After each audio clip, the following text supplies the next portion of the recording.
aim trainers are boring. While aim trainers such as Aim Labs or Kovacs have proved to be useful from time to time, it has one major flaw, which is it's boring as hell. When you open up an aim trainer, there's nothing to do but to try and flick to some objects or track moving objects for hours. So a lot of players just queue rank with no warm-up and blame their team when they become a walking ult orb. Now, I've had my fair share of playing with aim trainers in the past, and it's not like I'm bad at Valorant either. I'm currently Ascendant 2 in Valorant, so by all means I should be pretty decent. But the problem is my aim is not consistent. I have little confidence in my ability to hit flicks reliably, which is something aim trainers would kind of fix if I actually train there for hours, but then again, it's boring. Coincidentally, I play a fun free-to-play rhythm game called Osu. It's a 2D rhythm game where you aim at circles and click them. And aim is a skill set in Osu, which I happen to be quite good at too, since I,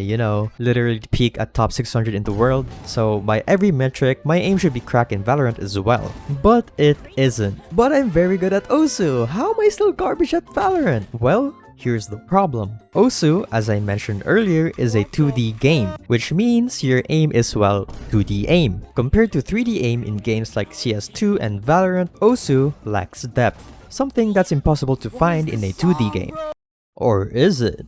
After some digging, I found an Osu clone called MuckOsu, which has a feature where you can turn Osu's 2D playfield into a 3D first-person playfield. So I have this theory that this might be a better way to warm up, one that's actually fun, one that doesn't feel like a chore, and one that uses the fact that I already play Osu every day anyway. The question is very simple. Can this method make me more confident in my Valorant aim without playing any boring aim trainers? Here are my goals for this challenge. To improve my mouse control, to have more confidence in my flicks, and maybe better awareness and reaction time in actual rank games. You can learn from my experience and decide for yourself if this is worth trying. Let's get into it. I decided to play some 5 to 6 star songs. For context, in Osu, stars are a general indicator of how hard the level is. A song can have multiple difficulties, each with a different star rating. And to put into perspective how difficult a 5 to 6 star is, most players can play them well, and I happen to be one of the people who can also play them well, but faster. But this is 3D Osu, not 2D Osu, which is the one I'm good at. And I expected to be very bad, so I decided to go below my usual difficulty range, and lo and behold, I was bad. It took me a few tries, but I finally got my first score.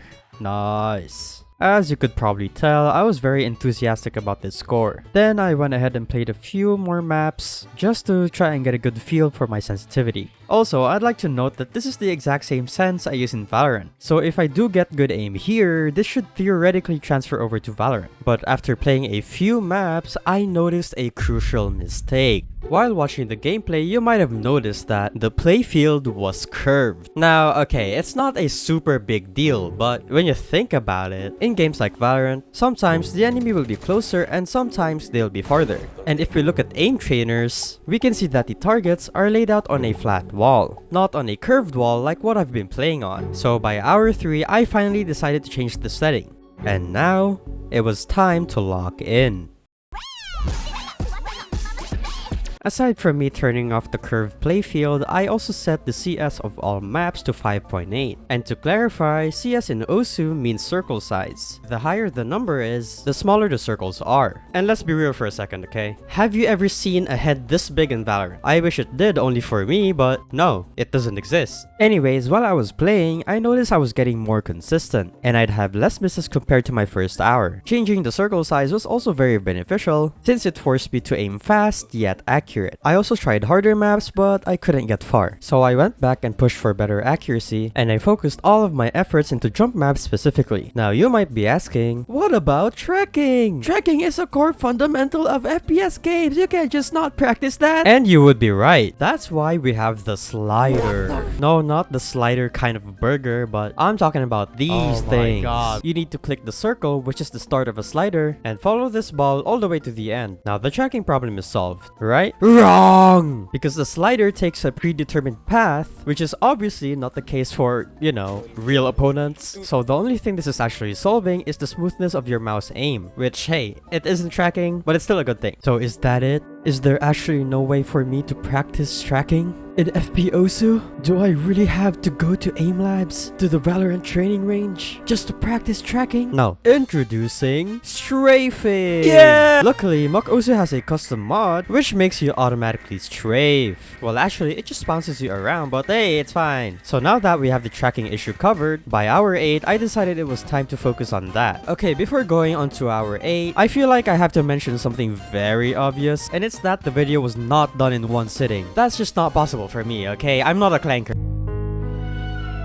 As I steadily approached hour 8, I could definitely notice that I was getting better at aiming. I became more and more confident with my flicks, and I was finally hitting more than I was missing. But while I was enjoying my improvement, I realized something. What about micro adjustment? That voice was right. This has been such a huge oversight on my part. If you don't know what micro adjustments are, it's exactly what it sounds like. You aim at the opponent, but you're a little off, so you make a very small correction in your aim to make it so that your crosshair is actually on the enemy. And this is a core FPS aiming mechanic that I'll probably end up using like 99% of the time, so I can't just ignore it and go on with my day. So when it was finally hour 8, I decided to turn off strafing, set the circle size to 9, and play a much lower star rating because it's difficult, okay? It's difficult. But honestly, it wasn't that bad. I thought I'd be really bad because all I focused on were huge flicks, and I was, by the way, like I was really bad at the start. But after a few plays, I got used to it, and it was actually kind of fun. Aside from the fact that the songs and the maps are really slow, I just knew I couldn't handle anything faster than this. And so I just kept on playing like this until hour 12. And now it's time to see if my efforts actually paid off.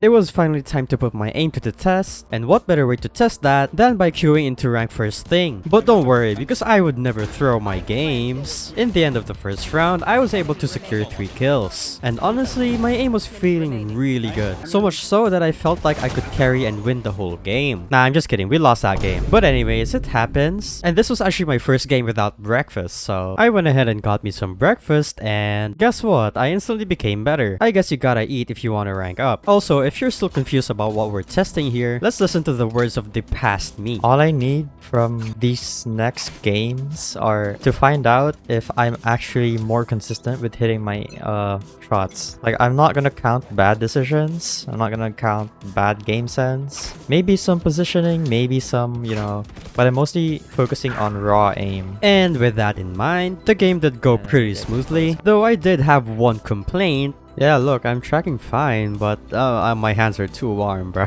Yeah, I'm not sure if you could complain about that. Regardless, I did get some pretty good aim clips, and I really felt the effects of the training showing in real time. But of course, even if you won, that's not enough to actually say that the method actually worked. So obviously, we gotta run it back.